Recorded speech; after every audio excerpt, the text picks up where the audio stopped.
it's Christine the Haunt Girl, and today I'm talking about Mind Trap Escape Room in Temecula, California. Now, let's just start this out by me admitting something. I didn't realize it, but I'm prejudiced. I'm prejudiced against rooms in small towns and outside of large cities. In my mind, I would just believe that they were of lower quality, and that was okay because the competition wasn't as strong in their community, and so they didn't need to be at the level or be on par with the games in big cities.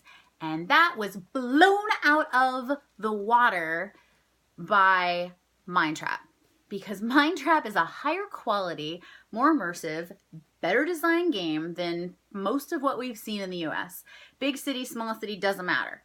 And they are like in Temecula, out in the middle of like hours away from Los Angeles. The competition's mostly based in Los Angeles and SoCal or San Diego or Sacramento, but nope, these guys are in Temecula, and they don't have a whole bucket ton of competition, but they raise the bar. So I highly recommend going there. If you're in SoCal, drive out there and see these games, because it's kind of like a big budget movie designer came and designed the decor and the props, and then like one of the greatest minds came up with the logic for putting the puzzles together. Like it's just so well done. I couldn't say enough good things about these guys. Like these guys are top-notch quality, and I've played both their rooms. I played Gold Rush and Conspiracy, not on the same day. We played them like weeks apart now.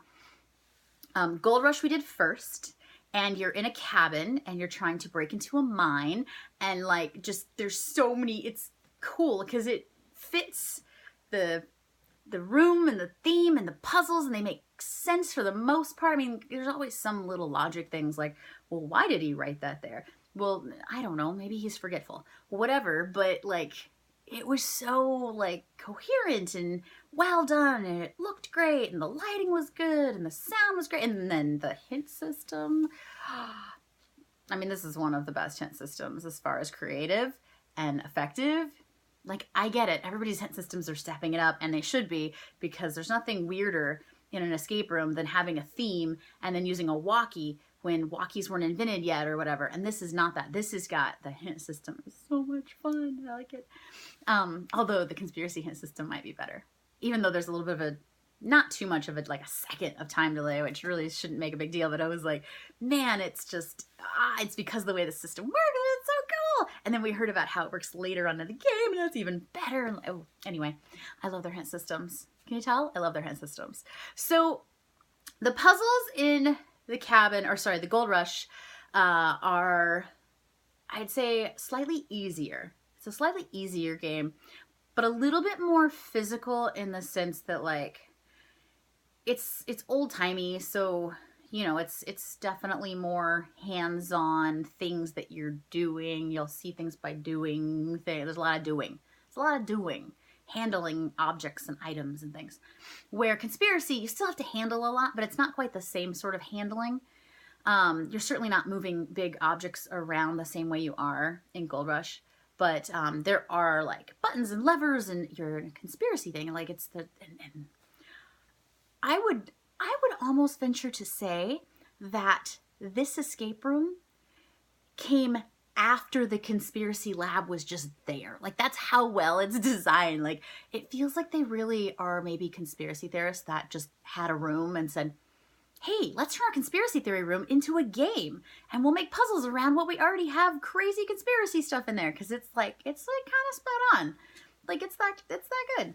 So overall, really fun games. They had a couple of puzzles we've seen before that were done in clever ways, but they had some new original things we hadn't seen. There's one puzzle in Conspiracy that I was a little frustrated because I felt like it maybe wasn't a puzzle. It was more of a,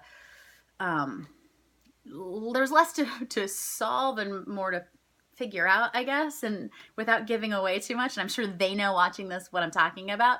But I didn't hate it, and I solved it pretty quick, so I like that sort of thing as a game, but I don't necessarily like it in escape rooms because I don't know if it's fair because I feel like people who play those kind of rooms are going to try to find a solution rather than just solving it, if that makes sense. Like they're going to look for a puzzle that's not there. For this one, there's only one like that I can think of.